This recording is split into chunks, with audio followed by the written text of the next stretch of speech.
Hello and good morning, good afternoon, and a very good evening to you, the good people of the tube. Hope you're today, hope you're feeling grand and all is well in your world. Hello there, everybody. Welcome to A&Q Wednesday, everybody. Before I start today, if you want to submit a question for A&Q Wednesday, please go to the description box below. There's an email link there. Please email me there, and I will get to your questions. Anyway, I have hiccups all of a sudden, so that's great. Ha! Ha! Okay, anyway, let's get to question one today, shall we? Okay, so question one today is... what is your preference of string height and action on your guitars?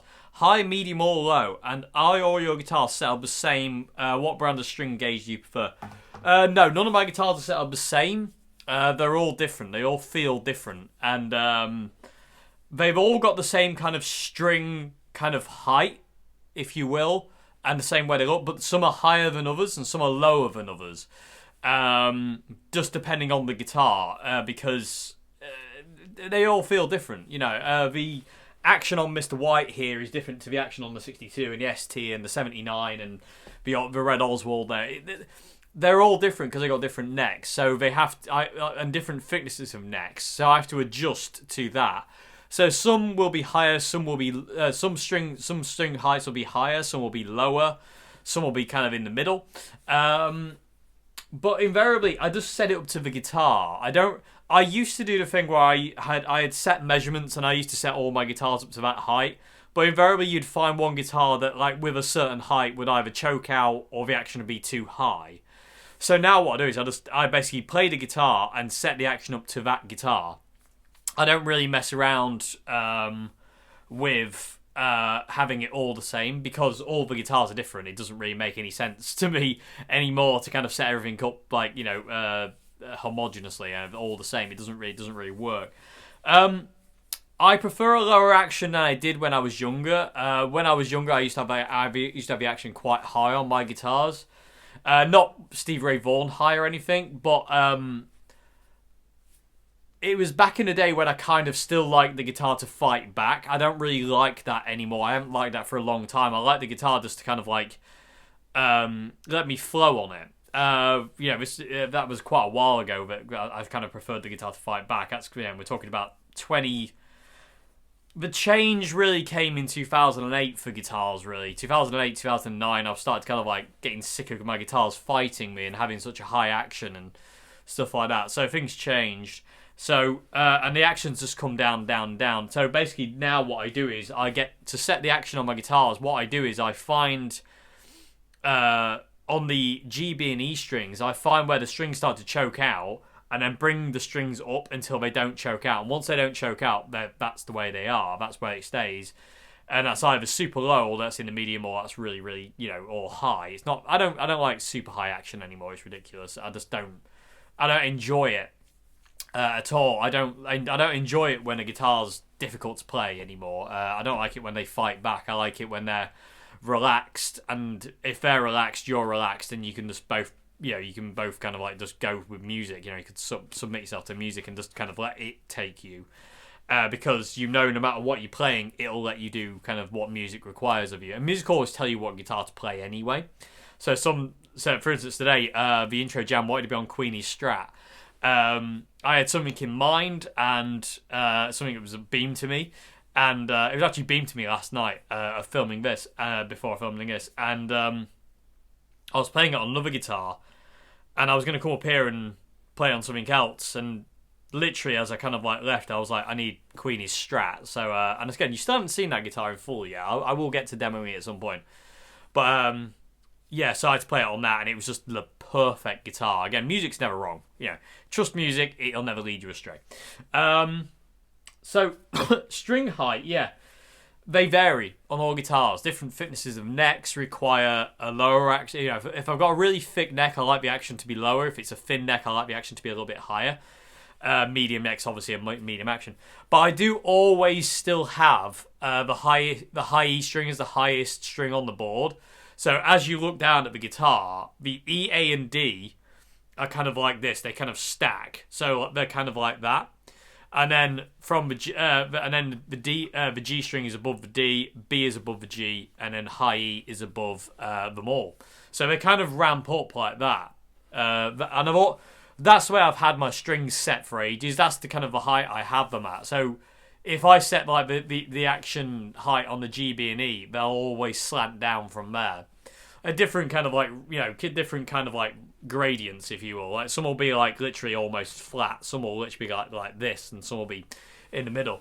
So, but all my guitars are set up differently. They really are. And again, I just a while back now, I kind of started setting up guitars individually for the guitar instead of kind of like I say, instead of just kind of like setting up all guitars the same, which I did for a long time. It doesn't make any sense to me anymore to do that. All the guitars are different, so they all need their individual setup. So every single one of these guitars is slightly different. They all have the string kind of same kind of look, but they're all like some are higher than others.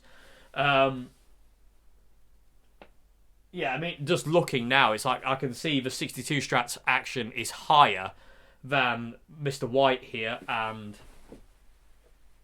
the ST is lower than it's kind of like in the middle. Like so, that's like the highest action. That's kind of like a medium action, and that's the lowest on Mr. White. So it just kind of like again, I set up strings to the guitar now. So when I talk about string gauge, I always use Diodario. Diodario are my favourite strings. I've used them forever. Occasionally I'll use Ernie Ball, but I don't really like them because they die really quickly, and I tend to kill them really fast, and they're a bit...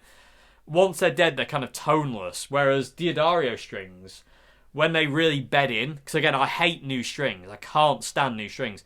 When Diodario strings really bed in, they still sound glorious. Like the strings that are on the ST62, they're the ones that were on it from when I first put the guitar back together. I haven't changed the strings on that guitar since then. And the same with the... I don't remember the last time I restrung a 62. I don't remember the last time I restrung Mr. White.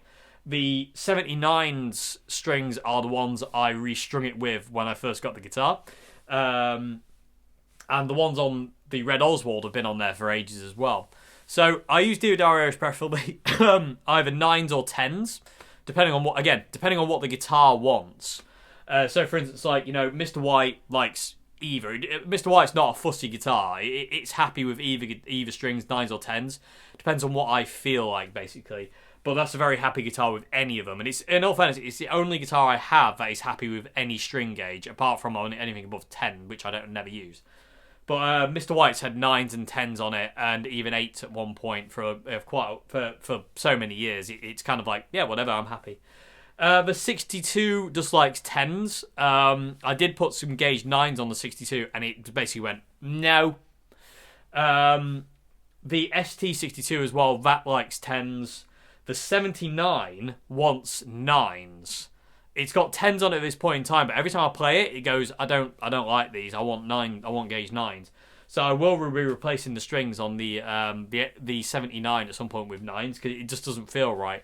The Red Oswald has 9s on it as well. Since I put 9s on that guitar, it's just made perfection even more perfect. It's ridiculous. I will never run 10s on the Red Strat again. It just works so well. Well, never say never, but you know what I mean. For a while. It just the 9s work so well on the Red Strat. It's actually ridiculous. It feels so good, and it sounds amazing. And I always find 9s have the best balance of bass, mids, and treble as well. Like 10s can sometimes be a bit overwhelming in the low end, and I don't really like it. All my Les Paul's style guitars, like the Tokai here, there's the Revelation over there. One over here, which is a secret. You can't see that one yet. But all those have 9s. I don't like gauge 10s on a Gibson scale length at all. I like 9s.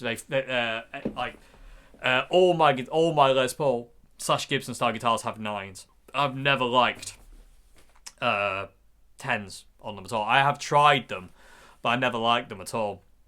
It's like they just feel stiff and really tensed up, and I don't like it. So all my Les Paul style guitars will always have 9s on them.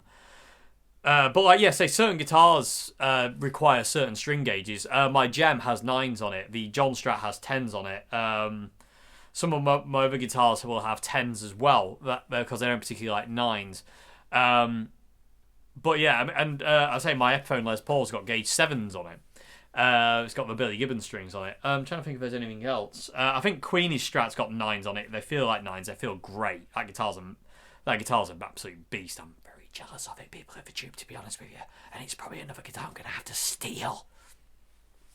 Anyway, but yeah, so that's kind of it, really. I mean, string gauge, I prefer. I like 9s or 10s. I prefer 9s, but like I say, certain guitars don't like 9s. So, and certain guitars, when you play them, they feel like they've got 9s on it. Mr. White's like that. It's really strange. When I play 10s on Mr. White, no matter what happens, that guitar always feels really bendy. It's really loose. And the 62 for that matter as well. The 62 plays so easy that you would think it isn't 10s. It's just ridiculously light. When I had 10s on the Red Oswald, it played really, really well. But as soon as I switched to 9s, it was like that. It was just like thumbs up. But yeah, I never go above 10s, really. I would consider 8s on some of my guitars at some point. I think my Brian May's got 8s on it, if I remember correctly. And that really works really well with that guitar. But 9s and 10s are my happy place, really. And like I say, I always find 9s to have the best kind of like overall kind of like tone in the bass, middles, and mids and treble. They just seem to have it all, and they're very even. Whereas 10s can be a bit like flubby sometimes in the low end, especially on the E string. It can be a bit like kind of over the top sometimes. But especially if you like to use a lot of bass on your amp like I do. But yeah, but again, setups are all different. String gauges are pretty much all different. Like I say, this has got, at this point in time, it's 10s, 10s, 10s, 10s, 9s, 9s. And I got my Gem over there, which got 9s on it. The John Strat's got 10s on it. The Revelation RT, the free P90 one, has got 9s on it as well. Or are they a hybrid set? I think no, they're 9s. Okay, and say my other guitars have got the other Les Paul style guitar that's there. It's got 9s on as well. Yeah, I say it's 9 or 10s for me. And again, each guitar's set up to itself. It's not set up to a specific kind of measurement that I always go to. It's just that if the guitar will tell you what it needs from you, and you just sort of got to set it up accordingly, and then it's a happy little bunny. But none of my guitars are set up the same, apart from string angle, if that makes any sense. Anyway, so I hope it's answered your question, people too. So I will move on to the next question now, question 2. Because I could talk about that for hours, and I'd waffle on if I'm not careful. So, I always waffle on. Anyway, I can't help but think I would get a lot closer to John Frusciante's sound if I play in stereo. So, what small tube amp from Marshall would you advise me to couple it with my Jubilee with a small budget? I had my sights set on the Origin 5. You don't have to play in stereo to sound more like John. You don't. It's one of those things, again, you don't really need 2 amps to sound like John. It's very nice to be able to run in stereo, but you don't need 2 amps to sound close to him. You don't. I mean, it just takes a bit of fiddling about more than anything. Because again, you can get, even with something like this, you can get an approximation just with 1 amp of that sound. You don't need to run in stereo. You don't need to have all that John has just to sound like John. You can get by with very, very minimal. I mean, in all fairness, like I said, the only pedal I would really recommend if you really wanted to sound like John is a DS2. It's the only pedal I think that isn't sacrificable. The amps are sacrificable, the leads, the CE1, the microamp, the WH10, the delays, all that stuff you can find replacements for, but you can't find a replacement for DS2. The DS2 is the pedal that you can't do without, in my opinion, for John's tone. Not knowing exactly what model your Jubilee is, I don't really know, but. And in all fairness, if it's got to be Valve, I don't really know either, because I'm not really a Valve guy. In all fairness, I'd be recommending the Boss Katana, because again, that thing does the John tone very, very easily. You just go to the brown mode and turn the gain all the way down, and it gives you the kind of literally the perfect amount of breakup on the amp, that edge of breakup thing, to emulate John's tone. And if the brown sound is a little bit too gainy, which I haven't found yet, but as it is, you go to the lead channel and do the exact same thing. I mean, I'm not really sure. I mean, the Origin would be a good shout because it's kind of Plexi-esque. But you don't really need to play in stereo to sound like John. You really don't. It's just one of those things that kind of like, I remember people always saying, "Oh, you can't play out John. You can't get John Frusciante's tone if you don't have the CE1 pedal," which is a load of nonsense. Like I said, the only pedal you can't do without is a DS2. You can even sacrifice the wah pedal. You can get a Vox wah-wah pedal and boost it with a distortion or an overdrive to get that simulated Ibanez wah sound. So, and in all fairness, on my pedal board, apart from DL4, which John uses obviously today, the DS2 is the only other John pedal I have. So I've only got 2 John pedals on my board. The rest are basically me, what I want to use. It is cool to have like stuff like the DS2, the C1 and all this stuff and whatnot, but they're not necessary. And again, having 2 amplifiers is not necessary, and you don't need a Plexi and a Jubilee to sound like John. Any Marshall, to be honest with you, or any Marshall voiced amplifier will do a pretty good approximation of John's tone, as close as you can get without being the man himself. It just takes time to sit down and really kind of like mess with it, and it takes a long time. I mean, I've been studying that man's tone for nearly 20 years now. It'll be 20 years in May. And, 20 years in June, actually, because that was when I found John. And I still feel I'm only about 60% there. The biggest leap for me was when I found how dirty John's clean tone is. Because for the longest time, again, I was convinced it was like, crystal clean and and I was getting the volume jump off of DS2 and the Ibanez wah, and I was like, what's going on? This doesn't work. And it wasn't until, like I say, this happy accident occurred with a Tube Screamer, I realised that John's tone is a lot more distorted than it is made out to be. And it just sounds clean because of what you're hearing through a mic. It's a really weird illusion, if you will. Because John's tone's got a lot more gain on it than it is. It's almost AC/DC. If you put a humbucker for it, it pretty much is AC/DC. It's kind of Malcolm Young. It really is.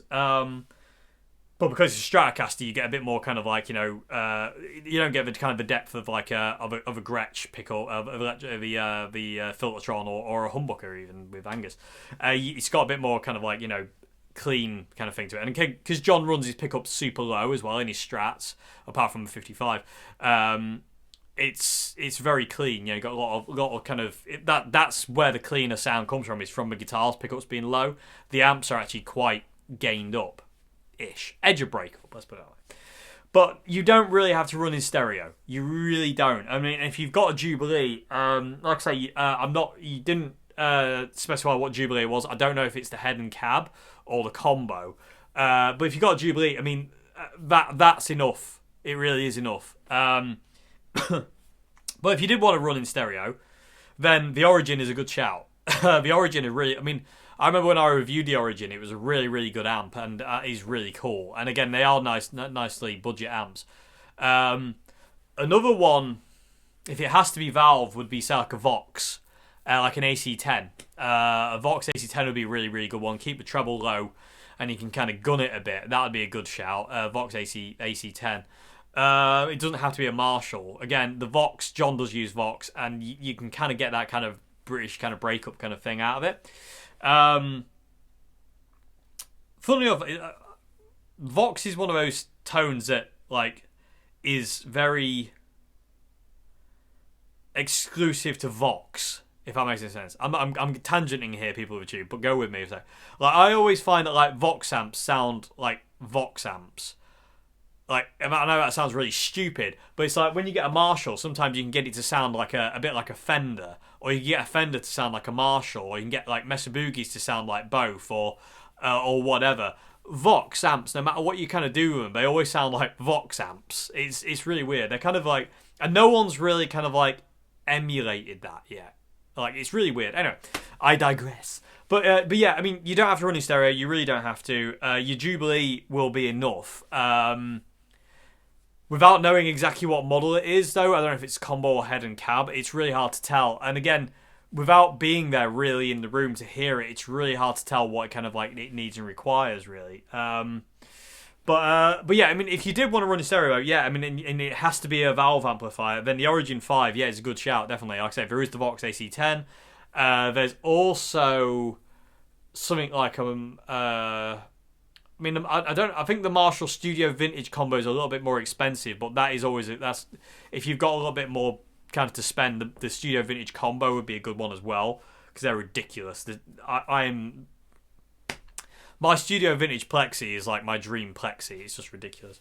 But yeah, I mean, you know, and then you kind of combining the setup, so to say. But you don't really need it. And again, I would always recommend Boss Katana, but that's me. But yeah, so you don't need to run a stereo. But if you are, yeah, I mean, I would go with the Origin as well. But like I say, there are other ones as well. And if you can go to a guitar shop, try before you buy. You never know what you might find. You know, you might end up walking away with a Fender or a Mesa Boogie or a Blackstar. You never know. You know, which depending on which you like. But yeah, playing in stereo isn't going to get you any closer to John's tone. I need my phone, Dave.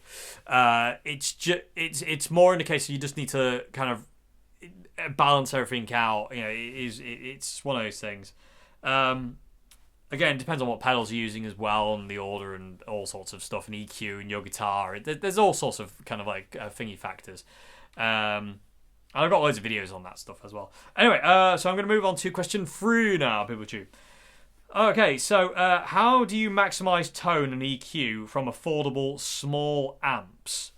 Well, it depends on the amp. Again, you got to dial it into what you want. I mean, like I say, I always think it's really important to have a sound in your head that you want and go for that sound. You don't really kind of like I don't really like fishing for sounds, tones. I know what I want. And if it doesn't do what I want, then I'm not interested in it. So it's kind of one of those things where, like, I'll give you an example, people do. When I got the Sub-Zero Tweed amp with the bullet Strat, I expected that amp to be quite bright, and it wasn't. It was really dark, and as a result, I had to gun the EQ on it just because it was a really dark amp. So invariably on that amp, I tend to run the highs and the mids pretty much on full whack, if not on full whack. And I tend to kind of keep the low end really low because it's a really dark, bassy amp, so it doesn't need a lot of low end put into it because it's a really dark sounding amp. And that's a really, really cheap amp. But at the same time, something like my Marshall MG here, for instance, like this, and this goes for the combos as well. When I plug straight into this thing, I don't use the treble, middle, bass, or contour. They're always on 0 because this amp's quite bright. When you start adding EQ into this thing, it's just boosting, and I don't like how that boosts. And again, it's one of the reasons why I like to generally run amps really dark. You know, well, and again, I prefer that anyway. But when I'm straight in, same thing goes with the CR120. Maximizing EQ on affordable amps, it really comes down to what the amp is and what the sound you're after is. And also, any amp can go fizzy. I don't care what it is, and I don't care how expensive it is. If you turn that treble up enough and turn the mids up enough, it can go fizzy. Well, maybe not the mids, but definitely the treble. It can go fizz. So always be aware of treble. You don't need a lot of it, I don't think, especially if you're a Stratocaster person. The guitar tone is more mid-rangey. You know, the guitar lives in the mid-range. We don't live in the low end, and we don't live in the high end. You know, we live in the mid-range. We live where the voice sits. You know, it's a very vocal instrument, the guitar is. So it sits right in the middle of a graphic EQ. We're like right in the middle. That's where the guitar should be. It's why when you record a guitar, you immediately high-pass it and chop off all the bass frequencies, because that way the guitars will stack in the mix better. If you keep the low end in, they invariably go all muddy and it sounds like cack. And it just sounds like a big wall of bass and it doesn't sound very nice. So, because for instance, like in the trio, I don't use any bass on the amp. If I'm messing around every now and again, I always run bass on 0.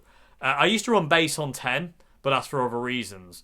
I don't need to do that anymore, and I never really enjoyed doing that because it made the amp really flubby. But I had to for a certain reason, which I might talk about in a future vid, maybe, I don't know.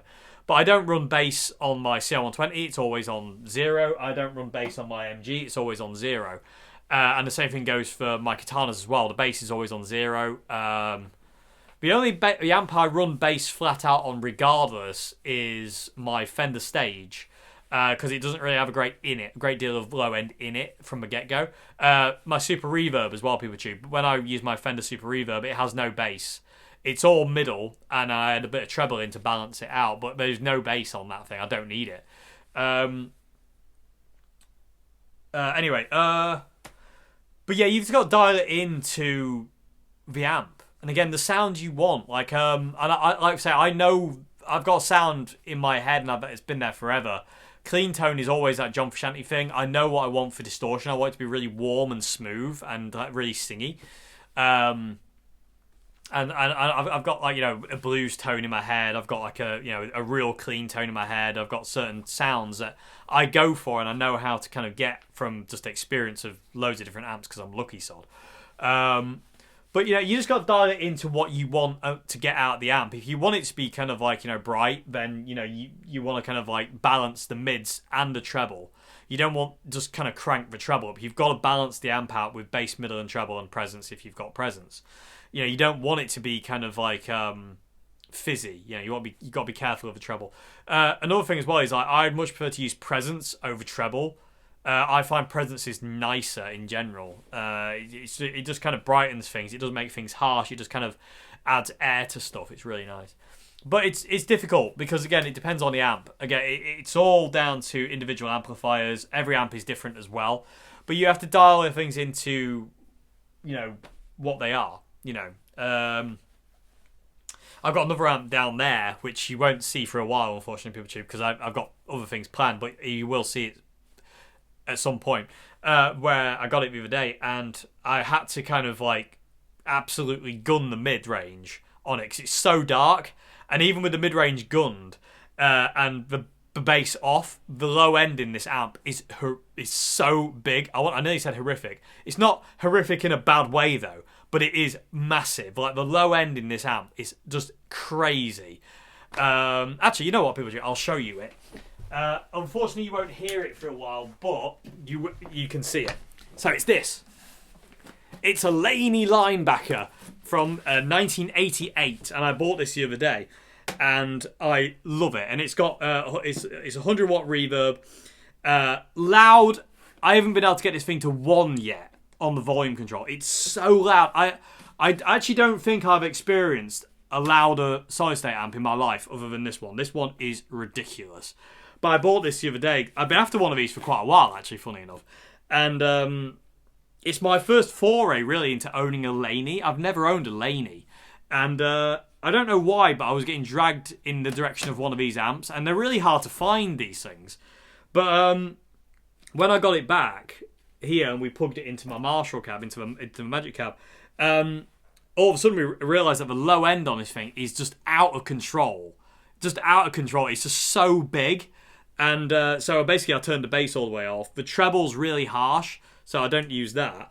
And basically I put the mids all the way up to 10. And that kind of balanced it out and gave it this really cool sound. But it's really... This amp is really a sound that I'm not used to. And I like that. It's different. It's really, really cool. And I can't wait to bring this to you, people too. But it will be a while yet, because I say I've got other videos in the works right now. But... it's really cool. I'm really glad to have one of these things, and like I say, they're really hard to find. And this one's dated May 1988, so I was born in May 1986, and this was May 1988. So kind of, you know, we're May brothers, and I think that was meant to be, people for you. And again, it really it's a heavy beast, but it looks cool. They're so kind of like, and where I am now, we're really close to Birmingham, and this was made in England. So Laney's from Birmingham, so. It's never really left its home. Anyway, let's put that back down there. But again, you will see that at some point. Oh, I love it. It's really cool. I want to play for it again, actually. I'm going to wire it in when we get out. That's why the orange isn't there right now, PeopleTube, is because it's just sat there, so I can get the Laney play on it. Anyway, enough whiffle. But again, you've got to dial it into the amp, really. That's how you get the most out of it. Just learning to use EQ, learning to not use what you do. If just because you've got it on the amp doesn't mean you have to use it. Just because every amp's got a treble dial doesn't mean you have to turn the thing up. You know what I mean? You know, you really don't. It can stay on 0. You know, it really can. But yeah, so it's just really down to kind of like, you know, what you want from your amp and what the tones you want, really, more than anything. Okay, so I hope that's a question. Gonna move on to final question of the day. People choose question 4 now. Carried away there. I was looking at that on the LCD screen. It looked really weird. Okay, so anyway, finger spider. Okay, moving on. We get to question 4, Dave. Question is, if an affordable guitar has a good neck to your personal preference, and you know how to do a setup, can you make it as playable as a more high-end guitar? Yes, easy. Very easy. You know, it doesn't matter the budget of the guitar. If you know how to set up a guitar, which is something I really recommend doing, you know, really sitting with your guitars and finding what you like as well. Not what somebody else tells you to like, setup-wise, what you like. You can make any guitar play good for you. Learning to use, understand the truss rod, understanding the necks, learning to fret level, fret polish, keeping the neck in good condition.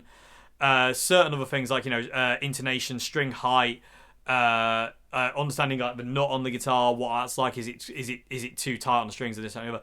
Learning all these setup things is absolutely key, I think, to making any guitar feel great for you.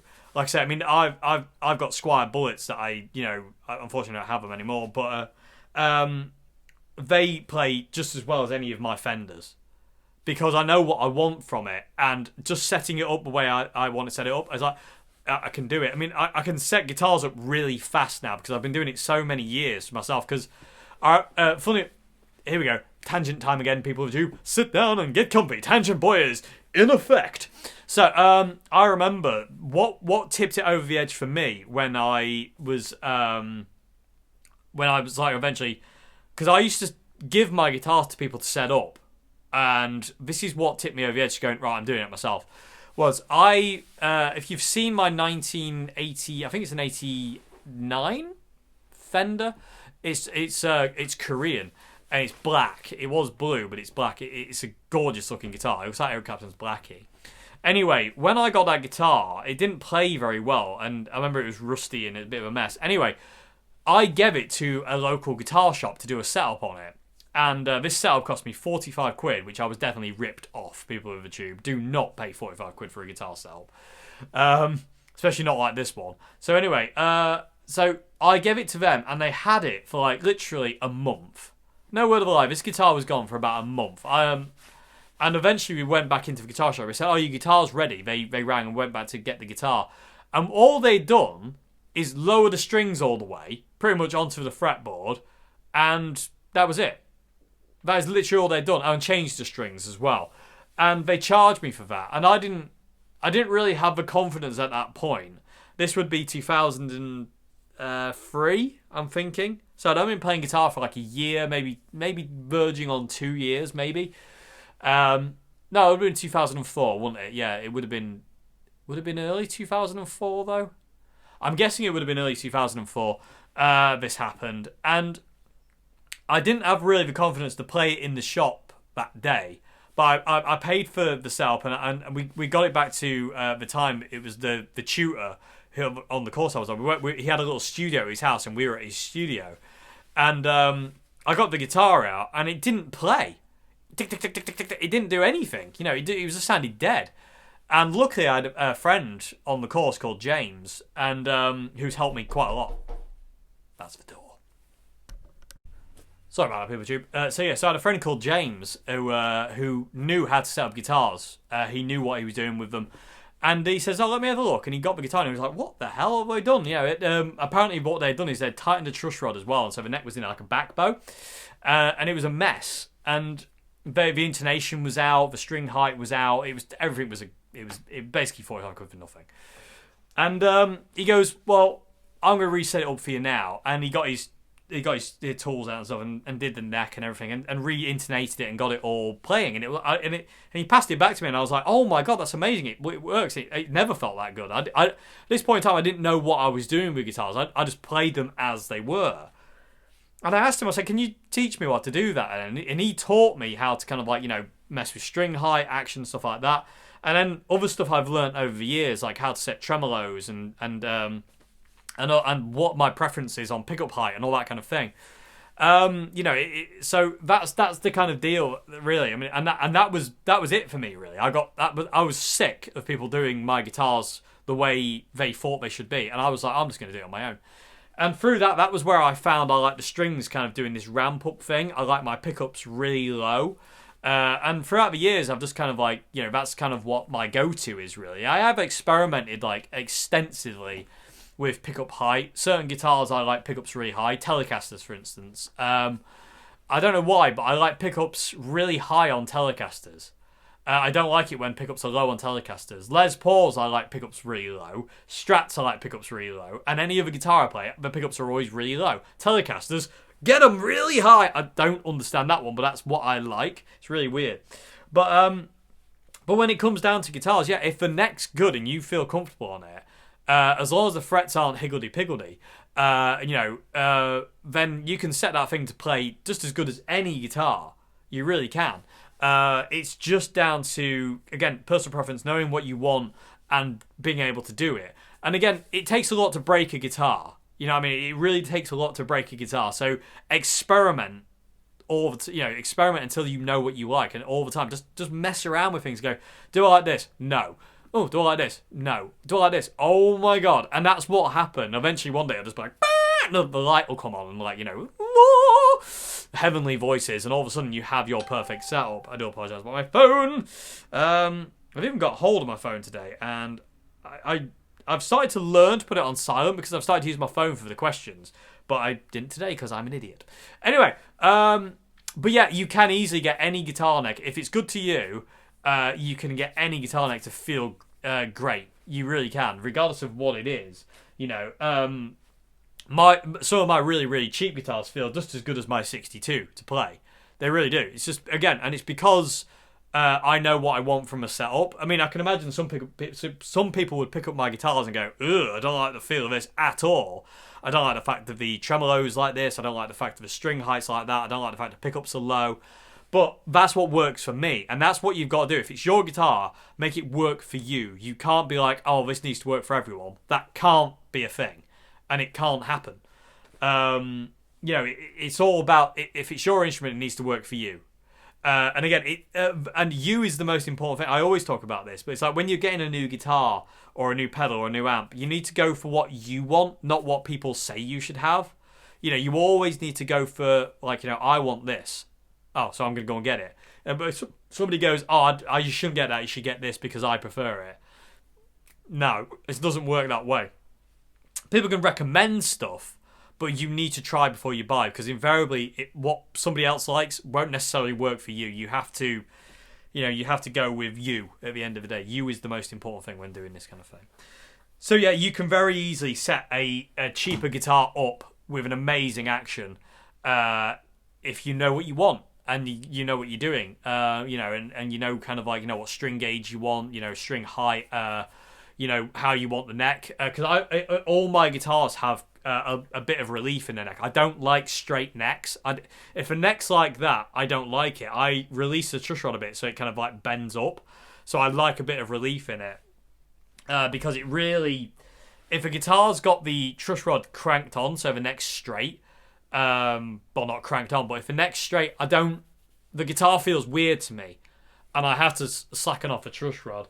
I don't think any of my guitars have straight necks. They've all got a little bit of relief in them, even if, in varying degrees. Like some will be kind of like a bit more curved up than others.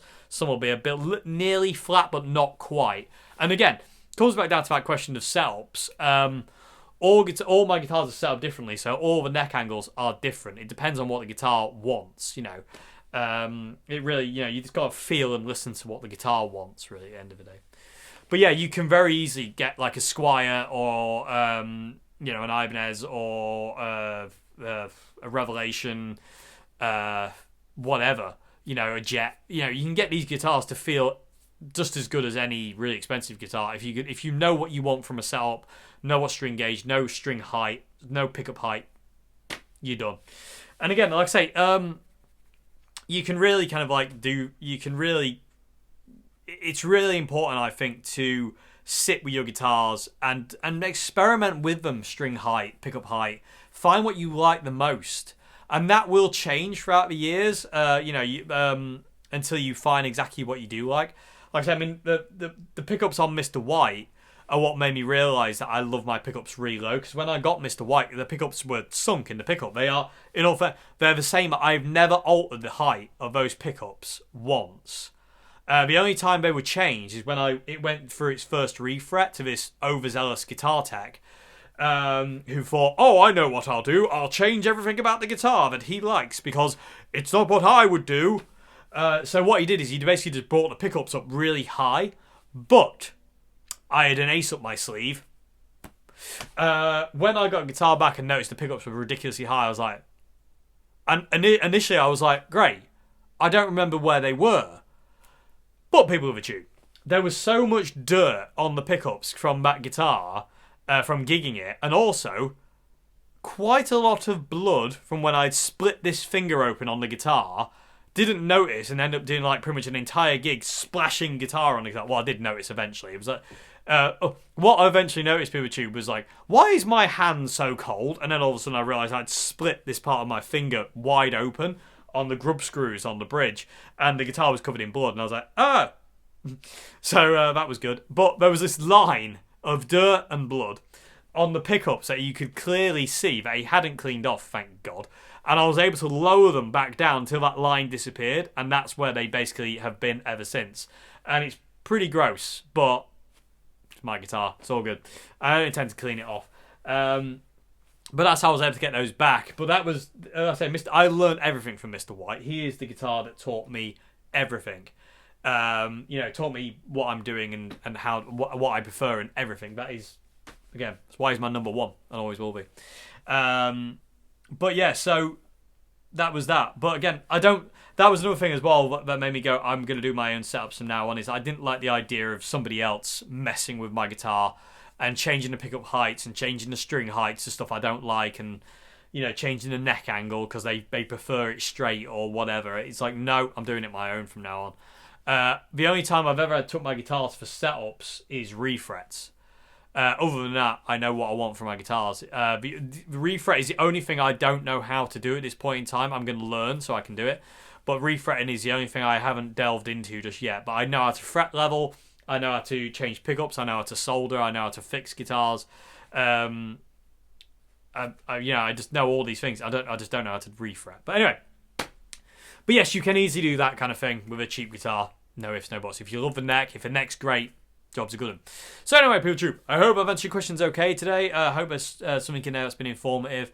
And I will see you again for another video on Friday. If you like the videos I do here, please consider becoming a patron at Patreon. Link to that in the description box below.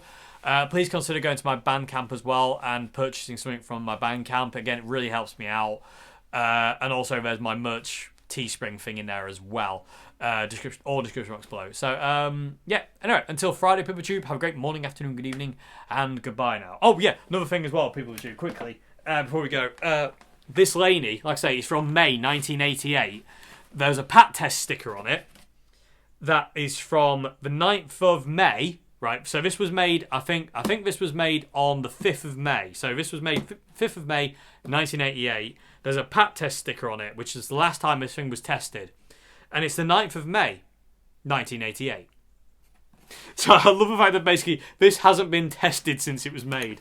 I love that. Anyway, I'm going to get it Pat tested just to make sure. I don't want it to die on me because I really like it. Anyway, people tube, I'll see you again. Have a great morning, afternoon, good evening, and goodbye now. Thank you for watching.